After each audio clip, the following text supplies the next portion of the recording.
औज़ुबिल्लाहि बिस्मिल्लाहिर्रहमानिर्रहीम रब्बिश्रह ली सदरी व यस्सिर ली अमरी वहलुल उक़दतम मिन लिसानी यफ़क़हू क़ौली रब्बि ज़िदनी इल्मा। डियर स्टूडेंट्स, आज हम लोग पढ़ रहे हैं boundary conditions on D vector and H vector. पहले बच्चों थोड़ा रिव्यू करवाता जाऊं। हम लोगों ने ये बात की थी कि मैक्सवेल इक्वेशंस के बहुत सारी एप्लीकेशंस हैं। उनमें से एक एप्लीकेशन तो ये है, मैक्सवेल इक्वेशन हमें बताती हैं कैसे इलेक्ट्रोमैग्नेटिक वेव्स किसी मीडियम में या हमारे फ्री स्पेस में प्रोपेगेट करते हैं। तो प्यारे बच्चों, हम लोग इलेक्ट्रोमैग्नेटिक वेव्स को मैक्सवेल इक्वेशंस को यूज करते हुए इलेक्ट्रोमैग्नेटिक वेव्स की वेव इक्वेशन फाइंड कर सकते हैं।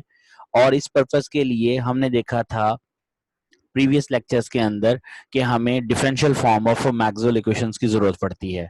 इसी तरह मैक्सवेल इक्वेशंस की एक और एप्लीकेशन ये है कि हम ये जान सकते हैं कि हमारे पास इलेक्ट्रोमैग्नेटिक वेव्स के different vector, for example magnetic field vector B, magnetic intensity H, electric field vector E और डिस्प्लेसमेंट वेक्टर डी पर बाउंड्री कंडीशंस क्या हैं। और बेटे इन बाउंड्री कंडीशंस को ऑब्टेन करने के लिए हम लोग integral forms of Maxwell equation use करते हैं। पहले बच्चों, हम लोगों ने लास्ट लेक्चर के अंदर ये देखा था कि हमारे पास मैग्नेटिक फील्ड जो कि इलेक्ट्रोमैग्नेटिक वेव का एक पार्ट है, उसका जस्ट नॉर्मल कंपोनेंट एक मीडियम से दूसरे मीडियम के अंदर प्रोपेगेट कर सकता है। उसके लिए हम लोगों ने ये डायग्राम भी देखी थी। ये इस डायग्राम में हमने थोड़ा सा देखा था कि जी कि सपोज हमारे पास एक पिल बॉक्स शेप है। पिल बॉक्स शेप ऐसी शेप को कहते हैं जिसके हमारे पास सरफेसेस काफी वाइड हों, दो साइड्स सिलेंड्रिकल शेप की हो, लेकिन उसकी हाइट बहुत छोटी हो और उसकी दोनों जो सरफेस एरियाज हैं, फ्लैट सरफेस एरियाज, वो काफी वाइड हों। तो बेटा हमने ये देखा था कि इस बाउंड्री, ये जो सेंट्रल लाइन है वो बाउंड्री लाइन है, इंटरफेस है दो मीडियम के दरमियान। तो इस मीडियम, एक मीडियम से दूसरे मीडियम में जस्ट मैग्नेटिक फील्ड का नॉर्मल कंपोनेंट प्रोपेगेट करता है। इसी तरह बेटा हम लोगों ने boundary condition for E find की थी, और बाउंड्री कंडीशन फॉर ई के लिए हमने ये डायग्राम कंसीडर की थी कि सपोज हमारे पास एक ब्लू कलर की लाइन है जो कि इंटरफेस को शो कर रही है दो मीडिया के दरमियान, और एक इस इंटरफेस के अराउंड हम लोगों ने रेक्टेंगुलर क्लोज पाथ लिया था, और उस पर कर्ल अप्लाई करने के बाद हम लोगों ने मैक्सवेल की थर्ड इक्वेशन को यूज करते हुए boundary condition for E find की थी। और वो ये है कि इलेक्ट्रिक फील्ड का जस्ट टेंजेंशियल कंपोनेंट, यानी वो कंपोनेंट जो हमारे इंटरफेस के पैरेलल है, सिर्फ वो ही प्रोपेगेट कर पाएगा एक मीडियम से दूसरे मीडियम की तरफ। डियर स्टूडेंट्स, आइए अब हम लोग बाउंड्री कंडीशन फॉर डी और एच वेक्टर को फाइंड करते हैं। जब मैं जरा बताता जाऊं कि बाउंड्री कंडीशन फॉर बी यानी मैग्नेटिक फील्ड और बाउंड्री कंडीशन फॉर ई यानी इलेक्ट्रिक फील्ड इंटेंसिटी, ये काफी इजी थी, जबकि हमारे पास बाउंड्री कंडीशन फॉर डी और एच थोड़ी सी कॉम्प्लेक्स होंगी। आइए देखते हैं। सबसे पहले देखते हैं कि हमारे पास डिस्प्लेसमेंट वेक्टर को कैसे प्रोपेगेट करवाया जा सकता है। ये बाउंड्री मैक्सवेल इक्वेशन हमें ये क्या बताती है कि हमारे पास डिस्प्लेसमेंट वेक्टर का कौन सा कंपोनेंट मीडियम के एक मीडियम से दूसरे मीडियम में प्रोपेगेट करेगा। डियर स्टूडेंट्स, इसके लिए भी हम लोग दोबारा वही पिल बॉक्स शेप ले लेते हैं जो पहले सरफेस में कंसीडर कर चुके हैं। ये पहली इक्वेशन हमारे पास जो थी बाउंड्री कंडीशन फॉर बी, उसके लिए जो हमने कंसीडर की थी, पिल बॉक्स शेप ले ली। उस शेप के लिए हमारे पास तीन सरफेसेस हैं। हमने इसको डेजिग्नेट किया था S1 सरफेस से, S2 सरफेस से और S3 सरफेस से। S1 और S2 हमारे पास दो फ्लैट सरफेस के एरियाज हैं जो कि लार्ज सर्फेसेज हैं, जबकि हमारे पास थर्ड जो कर्व सरफेस है वो है S3, और S3 की हम लोगों ने कहा था हाइट बहुत ही नेग्लिजिबल है और इसको आगे जाके हम लोग गोस टू जीरो कर देंगे। बेटे इस पिल बॉक्स के अंदर ये जो हमारे पास ऑरेंज या ब्राउन कलर की लाइन नजर आ रही है, ये ब्राउन कलर की लाइन एक तरफ मीडियम 1 है जबकि दूसरी तरफ मीडियम 2 है। बेटा हमने अपने सरफेस एरिया S1 का नॉर्मल ड्रॉ किया था। नॉर्मल डायरेक्शन को N1 से रिप्रेजेंट किया जा रहा है और सरफेस एरिया A2 का एरिया वेक्टर N2 की डायरेक्शन में रिप्रेजेंट हो रहा है। आप देख सकते हैं N1 और N2 की दोनों की डायरेक्शन ऑपोजिट है, जबकि मैग्नीट्यूड में दोनों इक्वल होंगे बिकॉज दोनों यूनिट वेक्टर हैं। तो प्यारे बच्चों, डिस्प्लेसमेंट वेक्टर के लिए नॉर्मल कंडीशन फाइंड करने के लिए हमें Maxwell equation with sources first equation को यूज करना पड़ेगा, जो कि ये थी D del dot D equals to rho. अब बेटे हमारे पास हमने ये जो पिल बॉक्स शेप ले लिया, पिल बॉक्स शेप के अंदर एक वॉल्यूम मौजूद है, तो हम लोग देखना चाहते हैं कि इस वॉल्यूम के लिहाज से मैक्सवेल इक्वेशन क्या बनेगी। तो बेटे हमारे पास यही फर्स्ट मैक्सवेल इक्वेशन की हम इंटीग्रल फॉर्म लेते हैं। तो volume integral of del dot V del dot D into D V equals to integral rho D V. अब बेटे हम लोग ये जरा देखते जाए, सॉरी जी, हमारे पास ये क्वेश्चन आ रही है, हमारे पास जो left side of the equation है del dot D D into D V, इस पर हम लोग डाइवर्जेंस थ्योरम अप्लाई कर सकते हैं, और डाइवर्जेंस थ्योरम अप्लाई करने से ये बन जाएगा, जो कि left side of the equation है, सिर्फ इस साइड पर डाइवर्जेंस अप्लाई करने से ये बनेगी D dot N D A equals to integral volume integral of rho D V. प्यारे बच्चों, अब ये जो लेफ्ट साइड है ये बता रही है टोटल सर्फेसिस पर डी वेक्टर का flux. D dot N D A क्या है, रिप्रेजेंट कर रहा है फ्लक्स ऑफ डी वेक्टर। अब इंटीग्रल रिप्रेजेंट कर रहा है टोटल फ्लक्स को। अब हमारे पास तीन सर्फेसिस हैं बेटा, S1, S2 और S3। हम तीनों सर्फेसिस में से इंटीग्रल को अप्लाई करते हुए तीनों सर्फेसिस में से फ्लक्स फाइंड करते हैं। तो हम कहेंगे फ्लक्स थ्रू S1 सरफेस, जो कि आएगा D dot N one D A, flux through and second surface जो कहेगा integral S2 D dot N two D A, और third flux through third surface integral of S3 D dot N three D A. बेटे इन तीनों sides S1, S2 और S3 में से पास करने वाले टोटल फ्लक्स को हम फ्लक्सेस को ऐड कर लेंगे, तो हमारे पास left side of the equation बन जाएगी इंटीग्रल और D dot N one D A plus integral D dot N two D A plus integral D dot N three D A, यानी total flux is equal to जो total charge enclose by the surface. अब ये rho DV क्या represent कर रहा है, rho DV वाली term represent कर रही है कि टोटल चार्ज कितना इस पिल बॉक्स के अंदर मौजूद है।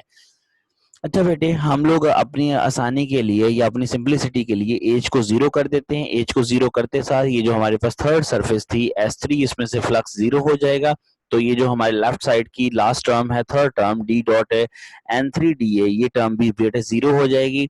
और ये भी अज्यूम करते हैं कि S1 सरफेस का एरिया S2 के इक्वल है, जस्ट इनकी डायरेक्शंस ऑपोजिट हैं, N1 और N2 डायरेक्शन में ऑपोजिट हैं, यानी N1 equals to minus N2 या N2 equals to minus N1। ये दोनों यूनिट वेक्टर्स हैं जो कि डायरेक्शन ऑपोजिट हो जाने की वजह से नेगेटिव साइन में आ रहे हैं। एक और चीज कंसीडर करते हैं कि हमारे पास अगर हम लोग सिर्फ बाहर बाउंड्री सरफेस को कंसीडर करना चाहें, तो हम लोग अपने वॉल्यूम चार्ज डेंसिटी को सरफेस चार्ज डेंसिटी में भी कन्वर्ट कर सकते हैं। वो कैसे, हम जानते हैं रो डीवी भी टोटल चार्ज को रिप्रेजेंट कर रहा है। ये 3 डायमेंशन में चार्जेस कैलकुलेट करने का फॉर्मूला है। अगर हम इसी इंटीग्रल को सरफेस इंटीग्रल में कन्वर्ट करना चाहें, तो हम लोग इसी सरफेस इंटीग्रल में सिग्मा डी ए से कन्वर्ट कर सकते हैं। आप ये देख सकते हैं कि integral rho D V is equal to, ये सरफेस इंटीग्रल था, टाइपिंग मिस्टेक की वजह से ये आना था integral S of sigma D A. बेटे ये सारी assumptions जो हम लोगों ने अभी बताई हैं आपको, इसको अबव इक्वेशन में हम लोग पुट कर दें, तो हमारे पास ये जो थर्ड टर्म है लेफ्ट साइड की, ये वैनिश कर जाएगी, और हमारे पास जो राइट साइड पर टर्म है उसको वॉल्यूम चार्ज डेंसिटी की बजाय सरफेस चार्ज डेंसिटी में कन्वर्ट कर देंगे। और यहाँ N1 और N2 की वैल्यू में मैं माइनस N1 पुट कर लूंगा और कॉमन ले लूंगा, तो मेरे पास डायरेक्ट कॉमन लेने से और डिफरेंशियल फॉर्म में लिखने से ये टर्म यूं बन जाएगी जी। ये लीजिए d डॉट N1 को मैंने कह दिया d डॉट N1। हम जानते हैं डॉट प्रोडक्ट का मतलब होता है किसी भी एक वेक्टर का दूसरे वेक्टर की डायरेक्शन वाला कंपोनेंट। तो d डॉट N1 से मुराद हो गया N1 की डायरेक्शन में, यानी normal component of d vector. तो हमने इसको d1 से डेजिग्नेट कर दिया। और d डॉट N2 से मुराद हो गया डिस्प्लेसमेंट वेक्टर का N2 की वाली डायरेक्शन वाला कंपोनेंट। तो हम कहेंगे इसको D2 से रिप्रेजेंट कर लेते हैं, क्योंकि N1 और N2 ऑपोजिट डायरेक्शन में थे, लिहाजा ये यहाँ पर N2 के साथ n2 को हम लोग n1 के में कन्वर्ट कर लेते हैं। n2 की जगह -n1 पुट करेंगे तो यहाँ टर्म साइन माइनस आ जाएगा। ये बिल्कुल इक्विवेलेंट है, ये इक्वेशन बिल्कुल ऐसे ही आ रही है जैसे बाउंड्री कंडीशन फॉर बी में हमने कहा था, normal component of magnetic field की बात की थी। वहां हमने स्टेप्स ज्यादा किए थे, अब यहाँ स्टेप्स हम लोग थोड़ा कम कर रहे हैं। हम डायरेक्ट लिख सकते हैं d1 minus d2 into n1 equal to sigma. और बेटे हम लोगों ने डॉट प्रोडक्ट ले लिया और डॉट प्रोडक्ट को हमने सिंबलाइज कर दिया कि d1 यानी पहली डिस्प्लेसमेंट वेक्टर का n1 के साथ डॉट प्रोडक्ट लेने से dn1 बन गया। मतलब डिस्प्लेसमेंट वेक्टर का n1 की डायरेक्शन में वाला कंपोनेंट, यानी डिस्प्लेसमेंट वेक्टर फर्स्ट वेक्टर का यानी फर्स्ट मीडियम में डिस्प्लेसमेंट वेक्टर का नॉर्मल कंपोनेंट, -d2n का मतलब हो गया सेकंड वेक्टर में उसी डिस्प्लेसमेंट वेक्टर का normal component is equal to sigma. बेटे यहाँ यह देखिए, ये पहली हमारे पास जो मैक्सवेल जो बाउंड्री कंडीशंस आती थी बी के लिए और ई के लिए, उन इक्वेशन वो बड़ी सिंपल इक्वेशंस थी क्योंकि उनके राइट साइड पर जीरो आता था। लेकिन ये इक्वेशन हमारे पास थोड़ी कॉम्प्लेक्स हो रही है बिकॉज हमारे पास राइट साइड पर सिग्मा आ रहा है। तो अगर ये सिग्मा ना आता फिर तो बड़ी सिंपल सी बात होती, फिर तो हम कह रहे थे d1n इक्वल्स टू d2n। इसका मतलब ये था कि डिस्प्लेसमेंट वेक्टर का जस्ट नॉर्मल कंपोनेंट एक इंटरफेस के अक्रॉस यानी एक मीडियम से दूसरे मीडियम में प्रोपेगेट कर जाएगा। लेकिन अब यहाँ पर आपके पास सिग्मा भी है, मींस अब हमारे पास जो डिस्प्लेसमेंट वेक्टर का फर्स्ट कंपोनेंट और डिस्प्लेसमेंट वेक्टर उसी डिस्प्लेसमेंट वेक्टर का एक मीडियम से दूसरे मीडियम में जाते हुए second component, means displacement vector का normal component from one medium goes to displacement vector the same component of the displacement vector in second medium। लेकिन डिपेंड कर रहा है किस पर, चार्ज डेंसिटी पर। यानी propagation of displacement vector across two media depends upon the charge density at the interface। तो बेटे अब सिग्मा की जरा हम लोग सिग्निफिकेंस देखते हैं, यानी यहाँ पर जो सरफेस चार्ज डेंसिटी है इसके लिए कुछ केसेस करके देखते हैं कि अगर से हमारे पास हमारा इंटरफेस पर charges surface charge density zero हो या सरफेस चार्ज डेंसिटी लो हो या surface charge density very high हो, तो हमारे पास डिस्प्लेसमेंट वेक्टर की प्रोपेगेशन पर क्या इफेक्ट पड़ेगा। सबसे पहले सपोज करते हैं कि हमारे पास पहला केस ये है कि सिग्मा इज नॉट जीरो, मतलब हमारे ये जो इंटरफेस है, ये लीजिए मैं इंटरफेस को रिपीट करता हूँ, दिखा सकता हूँ। ये जो ब्राउन लाइन है इस इंटरफेस के ऊपर हमारे पास जो चार्ज डेंसिटी है वो जीरो नहीं है, यानी चार्जेस मौजूद हैं। अगर चार्जेस मौजूद ना होते फिर तो बड़ा सिंपल सिचुएशन थी कि पहले मीडियम से दूसरे मीडियम में डिस्प्लेसमेंट वेक्टर का नॉर्मल कंपोनेंट प्रोपेगेट कर जाता। अभी प्रोपेगेट तो कर रहा है लेकिन देखते हैं क्या इफेक्ट हो रहा है इस मीडियम इस बाउंड्री पर जो चार्जेस मौजूद हैं सरफेस चार्ज डेंसिटी इस ब्राउन बाउंड्री पर, तो उस चार्जेस की प्रेजेंस की वजह से हमारे डिस्प्लेसमेंट वेक्टर पर क्या इफेक्ट होता है। Let's see. तो बेटे अगर हमारे पास चार्ज डेंसिटी जीरो ना हो, मींस चार्जेस मौजूद हों, तो बेटे according to law of conservation of charge हम इक्वेशन ऑफ क्वांटिटी लिख सकते हैं del dot J equals to partial rho over partial T equals to zero. बेटे यह इस अगर रीअरेंज करें तो हमारे पास सेकंड टर्म को हम राइट साइड पर ले जाएंगे और हमारी equation del dot J equals to minus partial rho over partial T बन जाएगी। प्यारे बच्चों, अगर हम इस इक्वेशन जिसको हमने अभी इक्वेशन नंबर 3 का नाम दिया है, इस इक्वेशन पर भी इंटीग्रल लें, इंटीग्रल अब ले लें वॉल्यूम इंटीग्रल, और वॉल्यूम इंटीग्रल के लेने के बाद हम इस वॉल्यूम इंटीग्रल की लेफ्ट साइड वाली सरफेस यानी डेल डॉट जे को डाइवर्जेंस थ्योरम अप्लाई करें जैसे हम पहले कर चुके हैं अभी ऊपर वाले प्रोसीजर में।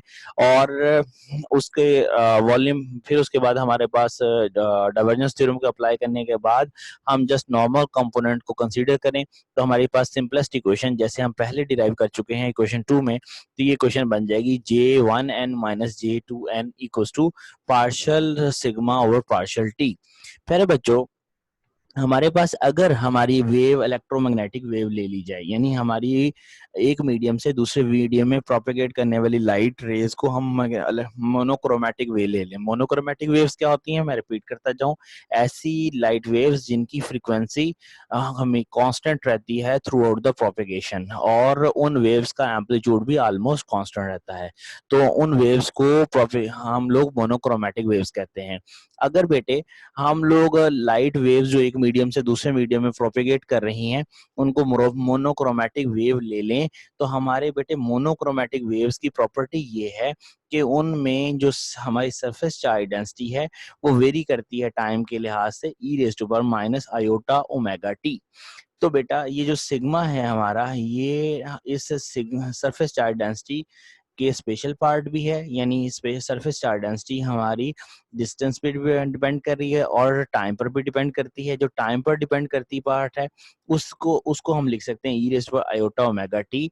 और बेटा अगर हमारे पास सिग्मा के अंदर variation E raise to iota omega T के लिहाज से आ रही हैं, तो बेटा इस सिग्मा का जब डेरिवेटिव लेंगे टाइम के लिहाज से, तो आप जानते हैं एक्सपोनेंशियल का डेरिवेटिव हमारे पास क्या आ जाएगा, माइनस आयोटा ओमेगा की फॉर्म में आ जाएगा। तो बाकी अगेन सरफेस चार्ज डेंसिटी बचेगी। तो बेटे सिंप्लीफिकेशन के बाद हम यूं लिख सकेंगे J1n minus J2n equals to हमारे आयोटा ओमेगा टी। प्यारे बच्चों, हमारे पास नेक्स्ट इक्वेशन आ रही है। अब देखते हैं कि इस इक्वेशन, ये जो हमारे पास इक्वेशन 4 आई है, इस इक्वेशन में जे और जे की वैल्यूज पुट कर देते हैं। अब जे क्या है हमारे पास, करंट डेंसिटी, ये हमारे पास current surface current density, sorry simple current density है जे। और इससे पहले जो हमारे पास डी वेक्टर आ रहा था डिस्प्लेसमेंट वेक्टर, उसको इलेक्ट्रिक फील्ड की टर्म्स में लिख सकते हैं।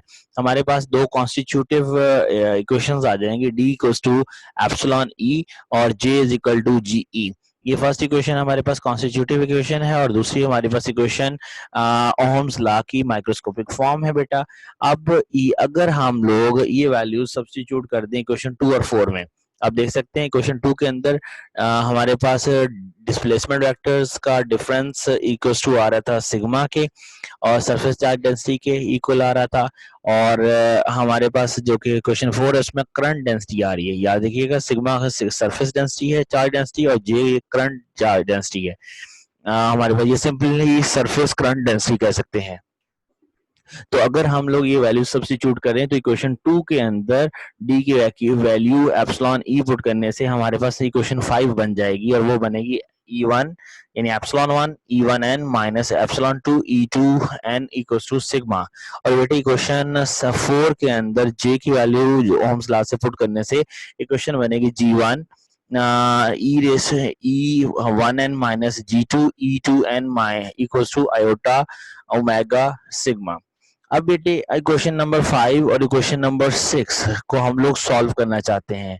तो इसके लिए हम लोग मजीद कुछ केस लगाएंगे, कुछ सिंप्लिसिटी के लिए कंडीशन लगाएंगे। हम कहते हैं कि अगर सिग्मा 0 ना हो, जैसा कि हम पहले बात कर रहे हैं, तो हमने कहा कि एलिमिनेशन करने का सिर्फ एक ही मेथड है। अगर सिग्मा 0 ना हो तो हम क्वेश्चन नंबर 6 से सिग्मा की वैल्यू फाइंड करके क्वेश्चन नंबर 5 में पुट कर देंगे। इक्वेशन 6 में कैसे फाइंड करेंगे, तो बेटे उसके लिए बड़ी सिंपल बात है, ये आयोटा ओमेगा के साथ पूरी इक्वेशन 6 को डिवाइड कर दीजिए। जब डिवाइड करेंगे तो ये बनेगा G1 over iota omega into E1n minus G2 over iota omega into E2n is equal to sigma. और यही सिग्मा की वैल्यू जो इक्वेशन 6 में अब आई है ये इक्वेशन 5 में पुट कर देंगे, यानी दोनों इक्वेशंस को कंपेयर कर लेंगे। तो हमारे पास नीचे इक्वेशन बनेगी जी, ये देख सकते हैं आप लोग, नीचे क्वेश्चन बनी हमारे पास epsilon 1 E1n minus epsilon 2 E2n is equal to iota iota यहाँ पर बच्चे गलत लिखा गया, माजरत चाहता हूँ, यहाँ पर ये टाइपिंग मिस्टेक है। ये आएगा G1 E1n over iota omega minus G2 E2n over iota omega. बेटे आयोटा डिनोमिनेटर में आ रहा है, हम इसको रैशनलाइज करके न्यूमरेटर में ले जाएंगे, यानी आयोटा से मल्टीप्लाई और डिवाइड कर देते हैं। तो हमारे पास रैशनलाइजेशन से ये होगा कि फर्स्ट टाइम हमारी नेगेटिव में चली जाएगी आयोटा के साथ, दूसरी टर्म हमारे पास पॉजिटिव हो जाएगी, यानी आपने दोनों टर्म्स को आयोटा से मल्टीप्लाई और डिवाइड करके देख लेना है, इसका आंसर ये आता है। अब बेटे हम रीअरेंज करते हैं। हम लोग अब रीअरेंज करते हैं। वो कैसे, ये देखिए इस साइड लेफ्ट साइड पर भी E1n आ रहा है और राइट साइड पर भी E1n आ रहा है, तो लेफ्ट साइड पर भी E2n आ रहा है और राइट साइड पर भी E2n आ रहा है। तो हम इस तरह करते हैं, E1 वाली टर्म्स एक तरफ ले जाते हैं और ये E2 वाली टर्म दूसरी तरफ ले जाते हैं और इनमें कॉमन कर लेते हैं, कॉमन ले लेते हैं।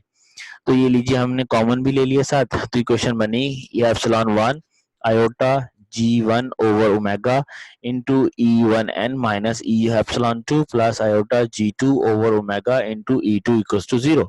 बेटे अब हम स्पेशल केस की तरफ जा रहे हैं कि हमने अभी तक ये पढ़ा है कि अगर हमारे पास सरफेस चार्ज डेंसिटी जो कि इंटरफेस पर मौजूद है दो मीडिया की वो जीरो ना हो, तो हम लोगों के पास प्रोपिगेशन ऑफ इलेक्ट्रिक फील्ड या डिस्प्लेसमेंट वेक्टर इस तरह आएगा। ये क्वेश्चन 7 जो गवर्न करेगी।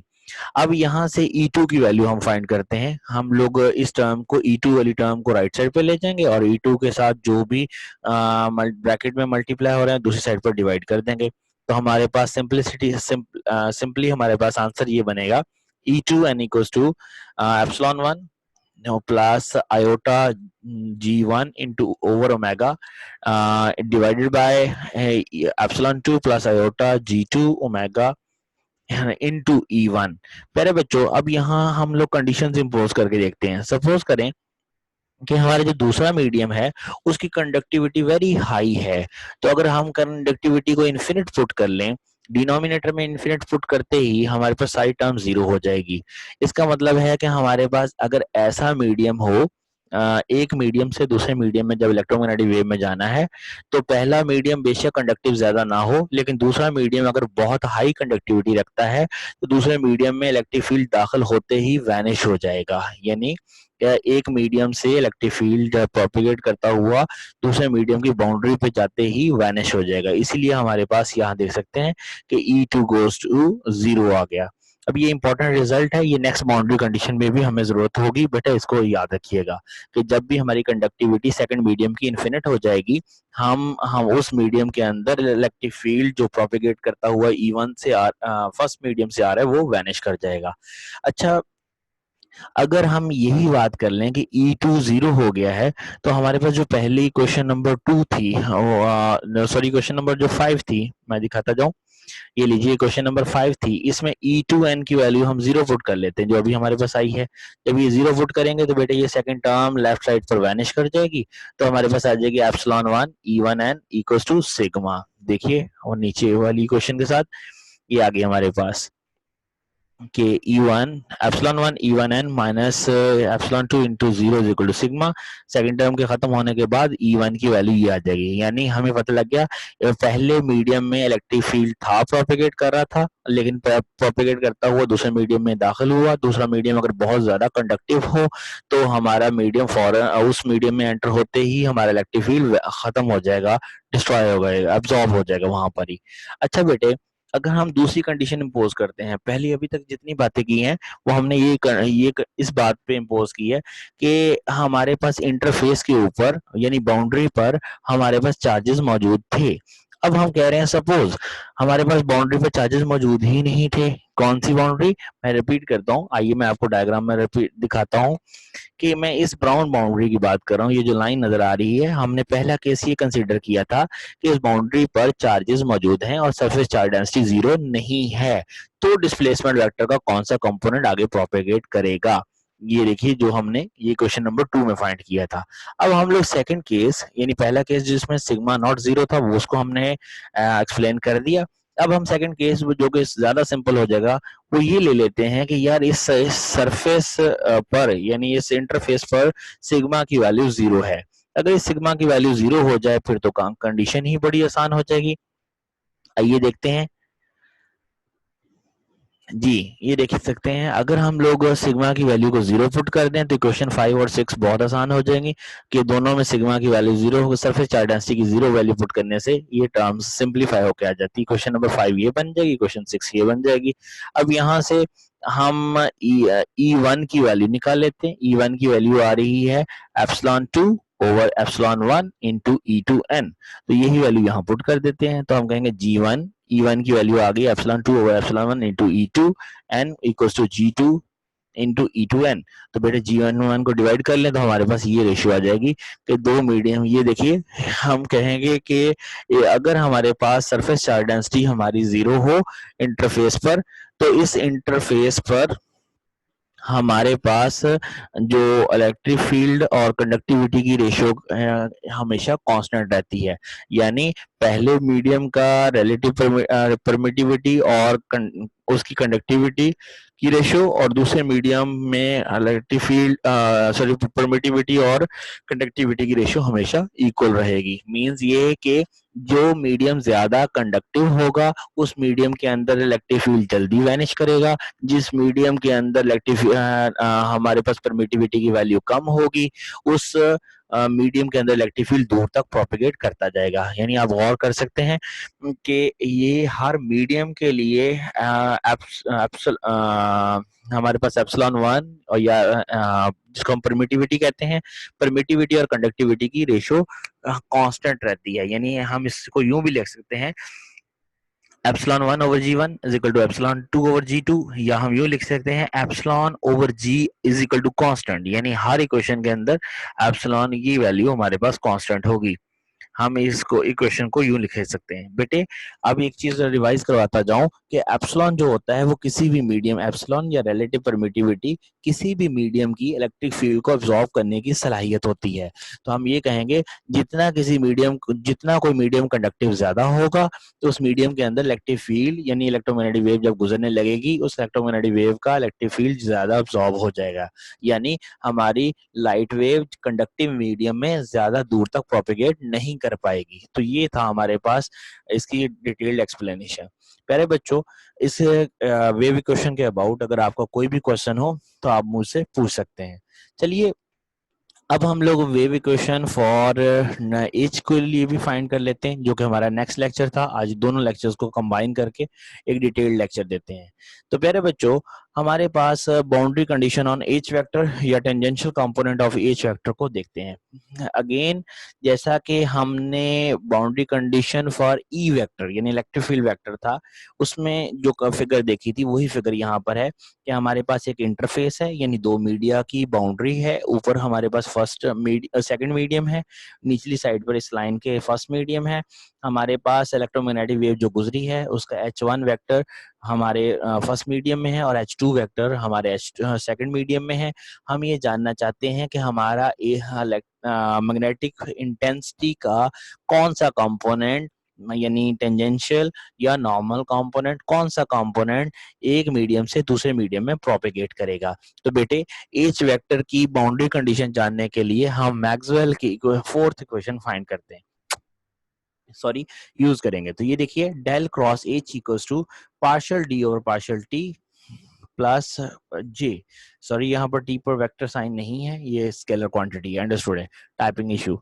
तो हमारे पास बच्चों हम लोग अभी बता के हटे हैं पहले के बाउंड्री कंडीशन जब भी आपने फाइंड करनी हो तो उसके लिए हमें integral form of Maxwell equation चाहिए होती है।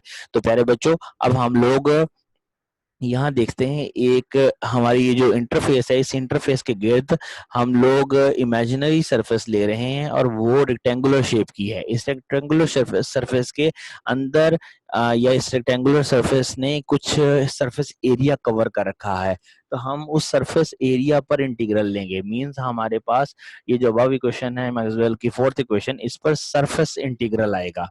जैसे पिछली पिल बॉक्स शेप थी तो पिल बॉक्स के अंदर वॉल्यूम इनक्लोज था, लिहाजा उसके टोटल वॉल्यूम को फाइंड करने के लिए वॉल्यूम इंटीग्रल यूज किया था। जबकि यहाँ पर हमारे पास बाउंड्री मौजूद है, इस बाउंड्री के अंदर सरफेस एरिया है, यानी इस कंटूर के अंदर सरफेस एरिया मौजूद है और इस सरफेस एरिया के लिए सरफेस इंटीग्रल यूज करेंगे। आइए हम लोग इसी की इंटीग्रल फॉर्म लेते हैं।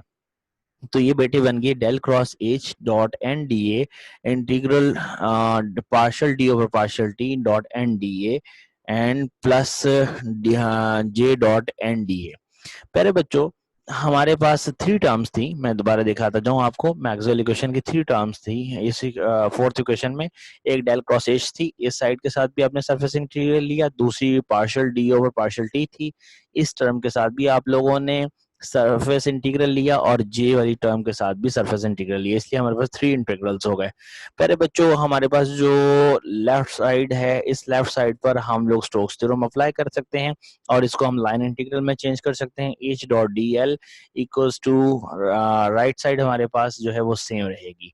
पहले बच्चों अब एच डॉट डी एल है, इसको ही ओपन करके देख लेते हैं। हमारे पास एच डॉट डी एल के लिए हमारे पास देखिए हम ये कह सकते हैं, हमारे पास एक लेंथ है L1, एक साइड जो हमने कंटूर लिया उसकी लेंथ को L1 कह देते हैं, दूसरी साइड को हम लोग L0 कह लेते हैं। हमारे पास एक साइड, हाँ, ये जो टोटल हाइट है H, इसके दो पार्ट्स कर दिए हम लोगों ने। H1 अबव पार्ट है, H2 लोअर पार्ट है।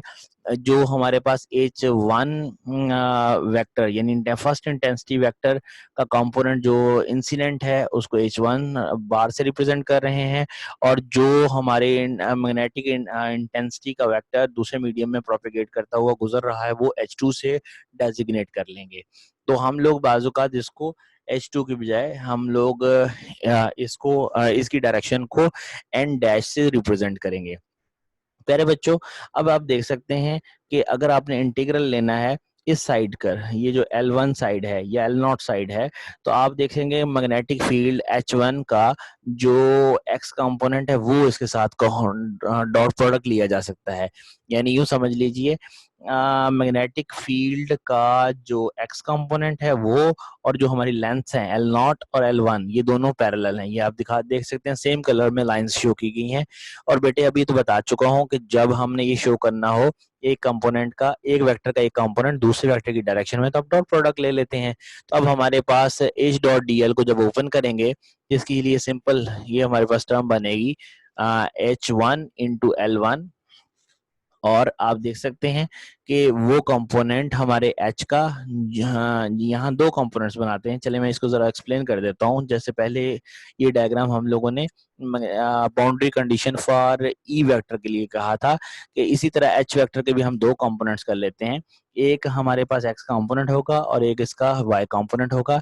बेटे ये जो x कंपोनेंट है ये हमारी लेंथ के पैरेलल है, लिहाजा ये टेंजेंशियल कंपोनेंट कहलाएगा। और ये जो ब्लू कलर का कंपोनेंट नजर आ रहा है ये बेटे हमारी हमारी लेंथ के या हमारे इंटरफेस के परपेंडिकुलर है, लिहाजा ये नॉर्मल कंपोनेंट कहलाएगा। तो हमारे पास पहले H1 का टेंजेंशियल कंपोनेंट का डॉट प्रोडक्ट लेना पड़ेगा L1 के साथ, माइनस हमारे पास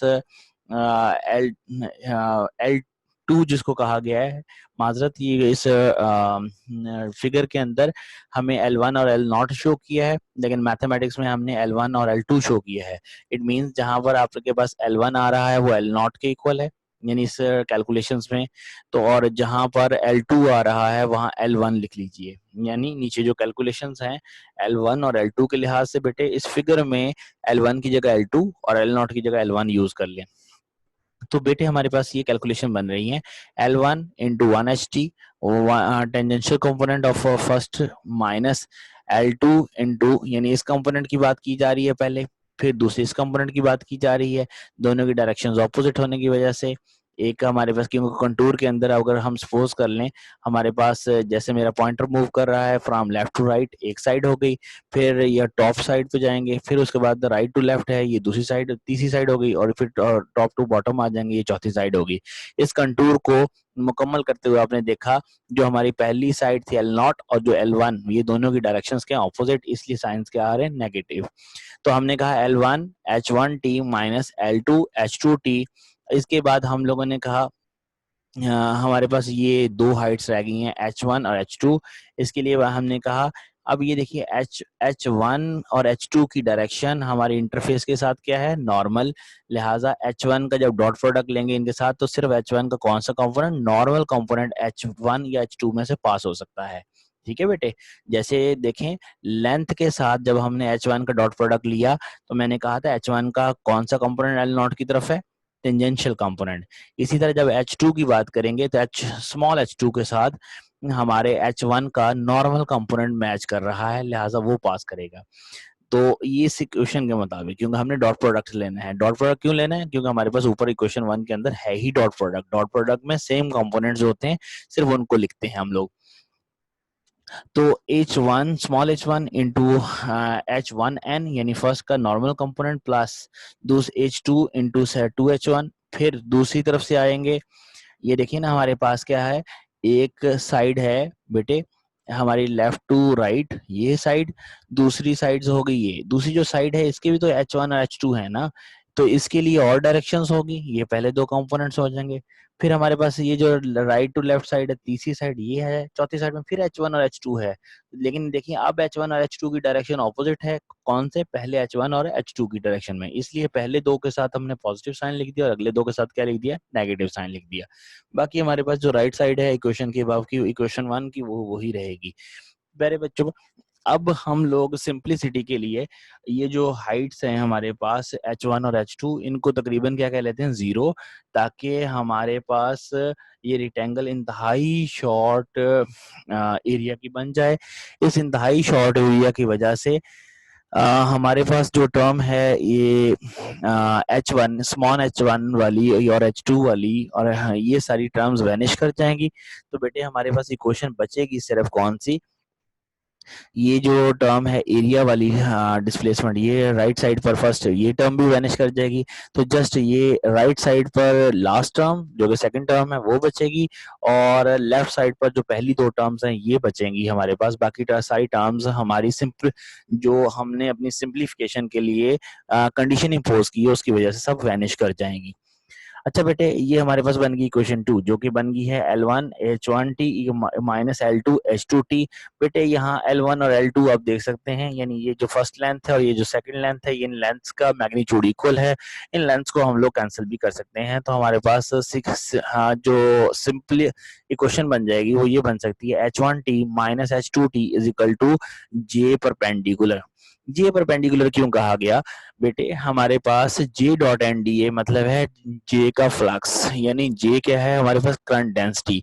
बेटे करंट डेंसिटी हमारे पास क्या आ रही है, परपेंडिकुलर किसके, H वेक्टर के, यानी H वेक्टर का जो नॉर्मल कंपोनेंट है ना वो J की डायरेक्शन में था। तो हम लोग कहेंगे ये एक बड़ा इंटरेस्टिंग रिजल्ट आ रहा है कि हमारे पास कि हाँ H1T minus H2T is equal to J perpendicular. J perpendicular का जो सिंबल है वो रिप्रेजेंट कर रहा है कि J की डायरेक्शन H1 के और H कंपोनेंट H2 के दोनों के क्या है, परपेंडिकुलर है। आइए जैसे हमने D वेक्टर के लिए कुछ केसेस किए हैं, इस तरह हम लोग यहाँ पे कुछ केसेस करते हैं कि यहाँ पर भी हमारे पास करंट डेंसिटी आ रही है, वहां हमारे पास सरफेस डेंसिटी आ रही थी, यहाँ हमारे पास करंट डेंसिटी आ रही है। तो हम लोग पहला केस ये लेते हैं फॉर इनफाइनाइट कंडक्टिविटीज। अगर हमारे पास हमारा कंडक्टर इनफिनाइट कंडक्टिविटी रखता है तो बेटे कंडक्टिविटी जितनी ज्यादा होगी करंट डेंसिटी उतनी ज्यादा होगी। तो इट मीन्स ऐसा कंडक्टर जिसमें करंट डेंसिटी कंडक्टिविटी की वैल्यू ज्यादा है यानी जी की वैल्यू ज्यादा है, तो उस जी की वैल्यू ज्यादा होने से हमारे ये जो जे परपेंडिकुलर का वैल्यू है ये भी ज्यादा होगी।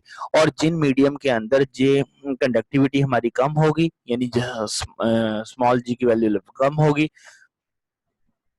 कंडक्टिविटी के कम होने से हमारे पास करंट डेंसिटी भी उनमें कम हुआ करेगी। या करंट डेंसिटी अगर बहुत थोड़ी है, सॉरी करंट हमारे पास कंडक्टिविटी बहुत थोड़ी है अपोजिट टू जीरो है, तो हमारी करंट डेंसिटी भी जीरो होगी।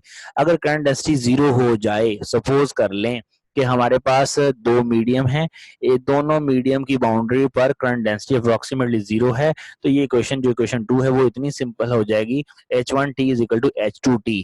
मतलब ये बात कंफर्म हो जाएगी कि एक मीडियम से दूसरे मीडियम में मैग्नेटिक फील्ड इंटेंसिटी का जस्ट टेंजेंशियल कंपोनेंट पास हो रहा है, जैसे इलेक्ट्रिक फील्ड का टेंजेंशियल कंपोनेंट पास होता था।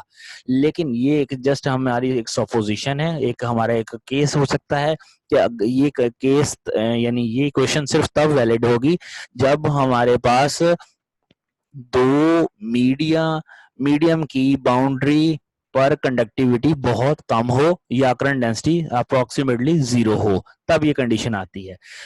तो अच्छा बेटे हम इसी बात को आगे लेके चलते हैं कि सपोज कर लें कि जो पहला केस था कि हमारे पास कंडक्टिविटी इन्फिनिट थी, तो हम कहते हैं suppose if we have infinite conductivity of medium 2, कि हम सपोज कर लेते हैं कि हमारा जो सेकंड मीडियम है ना उसकी कंडक्टिविटी इन्फिनिट है। तो बेटे कंडक्टिविटी इन्फिनिट का मतलब है G2 इन्फिनिट है। और बेटे हमने पिछले ही जो टॉपिक था हमारे पास जिसमें हमने boundary condition of D vector find किया, मैंने कहा था कि इंपॉर्टेंट रिजल्ट इसे याद कर लीजिए। तो ये था कि जिस मीडियम की कंडक्टिविटी बहुत हाई होगी उस मीडियम में इलेक्ट्रिक फील्ड प्रोपेगेट नहीं कर पाएगा। यानी अगर G2 इन्फिनिटी है तो उस मीडियम के अंदर E2n क्या होगा, 0 होगा। अब बेटा ये कंडीशंस रखते हुए हम लोग मैक्सवेल की फोर्थ इक्वेशन को अगेन लिखते हैं। तो रीराइट करते हुए मैक्सवेल की फोर्थ इक्वेशन बनेगी डेल क्रॉस H2। हम सिर्फ सेकंड मीडियम के लिए मैक्सवेल की इक्वेशन को लिख रहे हैं इस वक्त, प्रोपेगेशन देखने के लिए H वेक्टर की। तो partial D2 over partial T plus into J2। Again यहाँ T पर वेक्टर का साइन सिंबल नहीं है, गलती से मिस्टेकनली लिखा गया है।